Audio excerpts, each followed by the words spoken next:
ಶಂಕರ ಜೋಶಿಯವರು ಶಿಕ್ಷಕರಾಗಿ ಮುಖ್ಯಾಧ್ಯಾಪಕರಾಗಿ ನಿವೃತ್ತರಾದವರು. ಸುಮಾರು 80 ವರ್ಷ ವೃದ್ಧರು. ಅವರ ಹೆಂಡತಿ ಯಮುನಾ ಜೋಶಿ ಸುಮಾರು 75 ವರ್ಷ, ಈಗ ಮನೆಯಲ್ಲೇ ಇರ್ತಾರೆ. ನಾನು ಆಗಾಗ ಅವರ ಮನೆಗೆ ಹೋಗಿ ಅವರೊಂದಿಗೆ ಸ್ವಲ್ಪ ಸಮಯ ಮಾತನಾಡಿ ಬರ್ತೇನೆ. ಅವರ ಆರೋಗ್ಯವನ್ನು ವಿಚಾರಿಸಿ ಬರ್ತೇನೆ. 5-6 ತಿಂಗಳ ಹಿಂದೆ ಅವ್ರ ಮನೆಗೆ ಹೋಗಿದ್ದೆ. ನಾವು ಕುಳಿತು ಮಾತನಾಡಿದೆವು, ಚಹಾ ಕುಡಿದಾಯಿತು.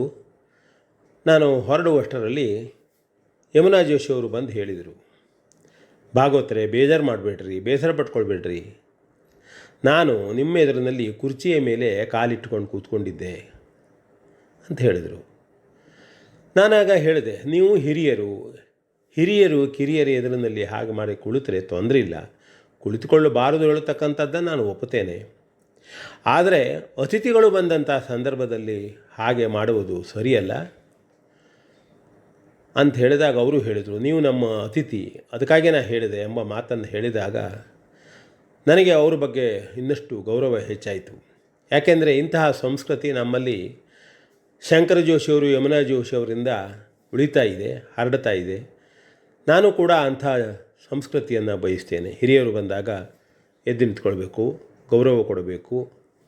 ಹಿರಿಯರು ಅಥವಾ ಹೊರಗಿನವರು ಬಂದಾಗ ಕುಳಿತುಕೊಳ್ಳುವುದಕ್ಕೆ ಅವರಿಗೆ ಹೇಳಬೇಕು, ನಾವು ಕುಳಿತುಕೊಳ್ಳುವಂಥ ಸ್ಥಾನವನ್ನು ಬಿಟ್ಟುಕೊಡಬೇಕು.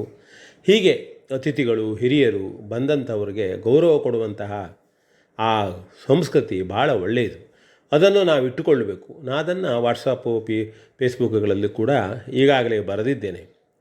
ಅಂಥ ಸಂಸ್ಕೃತಿ ಉಳಿಯಲಿ, ಬೆಳೆಯಲಿ, ಉತ್ತಮ ನಾಗರಿಕ ಸಮಾಜ ಮುಂದೆ ಆಗುತ್ತಾ ಇರಲಿ ಅಂತ ಹೇಳ್ತಾ ವಿ ಎನ್ ಭಾಗವತ್ ಬರಬಳ್ಳಿ.